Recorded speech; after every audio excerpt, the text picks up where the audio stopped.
আমরা যদি 1 মিনিট আমরা যদি এইখানে আজকে যেহেতু আমাদের এখানে কোনো অনুষ্ঠান নেই সেই জন্য আমরা যদি 1 মিনিট ঠিক করতে হবে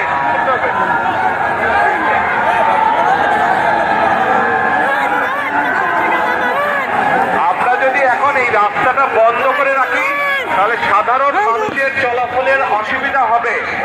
যেহেতু আমাদের আজকে এখানে কোনো কর্মসূচি নেই সেই জন্য আমরা চেষ্টা করি যত দ্রুত সম্ভব রাস্তাটাকে খুলে দেওয়ার জন্য যাতে সাধারণ মানুষ চলাফেরা করতে পারে। আপনাদের সাথে কর্মসূচি যখন দিব ইনশাল্লাহ আপনাদের সামনে যখন বক্তব্য রাখবো সকলে দোয়া করবেন, ইনশাল্লাহ আমিও দোয়া করি সকলে ভালো থাকেন। আর একটি কথা, আমাদের যার যতটুকু অবস্থান আছে সেখান থেকে আসুন, আমরা আমাদের দেশটাকে নতুন করে গড়ে তোলার চেষ্টা করি। যার পক্ষে যতটুকু সম্ভব আমরা সচেষ্ট হই দেশের জন্য। কোথাও যদি রাস্তায় একটি কাগজ পড়ে থাকে, ময়লা হয়ে থাকে, দরকার হলে সেটাকে আমরা সরিয়ে দিব। এইভাবে ছোট ছোট করে কাজ করার মাধ্যমে আমরা দেশটাকে গড়ে তুলে আসুন। আর এখন আমি সকলকে অনুরোধ করব দ্রুত আমরা রাস্তাটাকে খালি করে দেই যাতে সাধারণ মানুষ চলাফেরা করতে পারে। সকলে ভালো থাকবেন ইনশাল্লাহ, আমার জন্য দোয়া করবেন। ইনশাআল্লাহ ভাই, দেশের এই খালেদা জিয়ার সুস্থতার জন্য দোয়া করবেন। আল্লাহ হাফেজ, বাংলাদেশ জিন্দাবাদ।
সবাই রাস্তা ছেড়ে দিবেন এবং গাড়ি চলাচলের জন্য এই রাস্তাটি ছেড়ে দিবেন।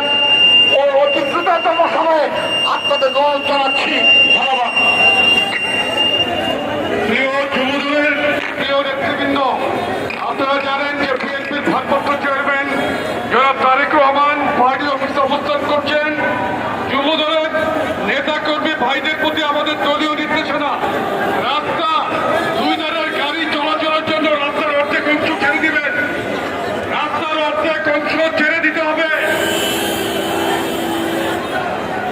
রাস্তার মাঝে থেকে দীপক প্লিজ হেল্প। দীপক তুমি একটু রাস্তাটা ক্লিয়ার করে দাও। দীপক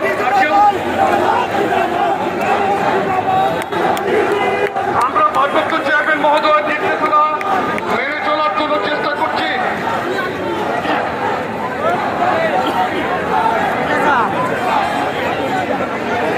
প্রিয় নেতৃবৃন্দ, আমাদের ভারপ্রাপ্ত চেয়ারম্যান জনাব তারেক রহমান আপনাদেরকে একটু আগে নির্দেশনা দিয়েছেন, রাস্তা ছেড়ে দিতে হবে। দয়া করে সবাই রাস্তা ছেড়ে দেন। এই যে যারা দাঁড়িয়ে আছেন, এই যে ভাই, এই যে আমাদের ছাত্রদল কারা আছে, এই সবাই রাস্তাটা ছেড়ে দিতে হবে। রাস্তা ছেড়ে দিয়ে গাড়ি চলাচলের ব্যবস্থা করে দেবেন আপনারা। এই সকল রাস্তা ছেড়ে দাও সবাইকে। দীপক ভাই আছে, আমাদের দীপক ভাই আছেন, ছাত্র দলের নেতৃবৃন্দ, আপনারা সহযোগিতা করুন। রাস্তা ছেড়ে দিতে হবে, গাড়িগুলো যাওয়ার ব্যবস্থা করে দিতে হবে। আমাদের ভারপ্রাপ্ত চেয়ারম্যান আপনাদেরকে নির্দেশনা দিয়েছেন।